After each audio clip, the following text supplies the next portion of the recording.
Welcome, my friends. Thanks so much for taking your time to stop by once again as we sample some more great tasting American craft beers with Dr. Dave. Outstanding indeed.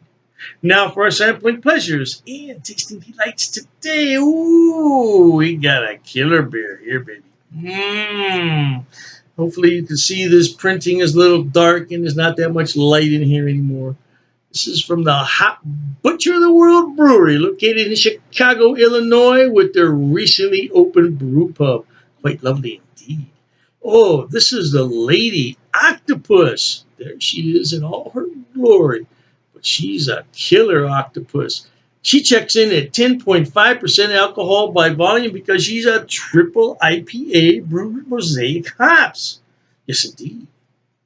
Well, let's go ahead. Oh, what's the date stamp on? Oh, we got plenty of time. Look at that date stamp. Plenty of time. Plenty of time. Ooh. Yeah, you gotta be careful opening these cans because you don't know they could have been abused before you got them.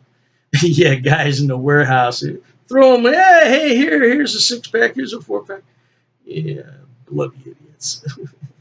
Hey, let's go ahead and use this lovely glassware from Libby. This is called a muffin top. Oh, it's etched to bottom, so you better not pour it straight in. You'll be sorry. 16-ounce glass, 16-ounce can. Let's get it done. Oh, now this is pouring out a little darker than what I'm accustomed to for a beer from Hop Butcher. Most of them are relatively light orange. This is might even be, to me, in front of me, it's more of a copper color, but not a true copper. Yeah, this is coming out of the can. It is rather dark coming out of the can. We're not going to call it copper though. We're going to call it a. I hate to use the word rusty because that makes it sound like it's not good. We'll just call it a copper orange color. How about that? Copper orange. It made a minimal amount of foam on there. Of course, just triple IPA. It's not going to make a lot of foam. We can have it make the appearance if we put our stir stick in here, but we're not going to do that. Let's get some aroma. Oh my goodness. There's some berries in here.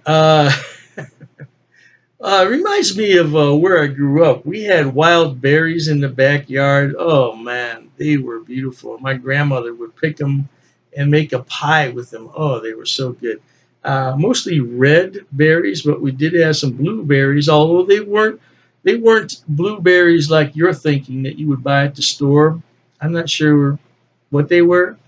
Uh, if I were to see them today, I don't think I would eat them, but I was a kid and I ate what was put in front of me. That's what we all did, right?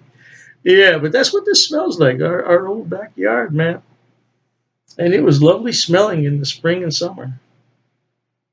Look at my nose there. Hey, we're going to go ahead and drink this, but before we do, we're going to thank the brewers at Hop Butcher for the World. We're going to thank Jeremiah for sending me this lovely beer, and I want to thank everybody at home for watching. Cheers!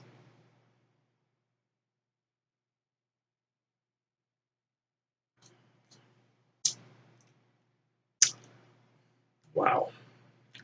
That is super smooth for 10.5%. Are you kidding me?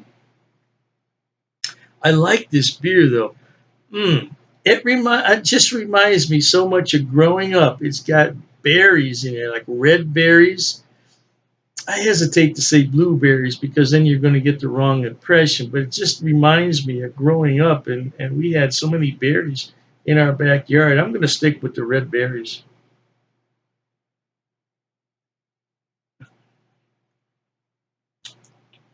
A little bit of citrus in there, a little bit of orange. Man, this is just unbelievable that this is 10.5%. It's amazing what brewers can do these days with recipes.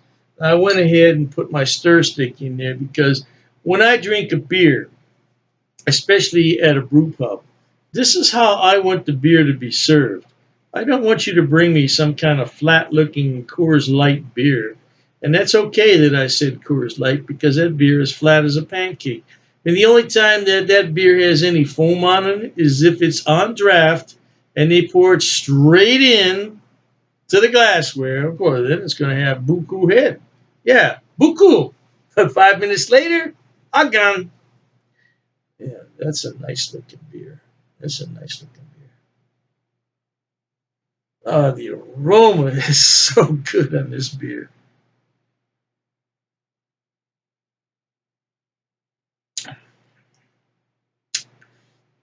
I do like this beer. Man, I wish you had sent more of this. Jeremiah. Oh, man. Oh, that is good. I really like this beer, man. And it's 10.5%. 10.5%. Use caution. Well, be careful if you're drinking and driving with any beer, but especially something like this monster. It's 10.5% and is so smooth and easy drinking, there's no trace of the alcohol whatsoever. I would describe this beer as having medium carbonation. It's definitely a full bodied beer, and it's not for lightweights. Man, if you're new to craft beer, you better be careful with this, and hopefully you'll be riding home on an Uber. Yeah. Oh, and I mean that too, man. I just do not approve of drinking in excess and driving. Now you can have a drink or two or three. Everybody has their limitations, right?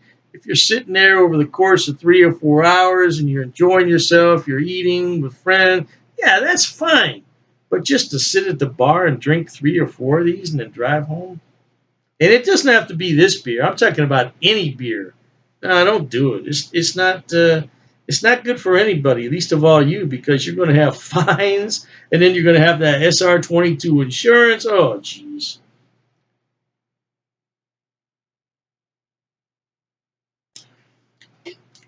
I don't like to rate beers one over the other, but I would have to say this beer, this Lady Octopus beer from Hop Butcher of the World, is the best one I've had from them to date.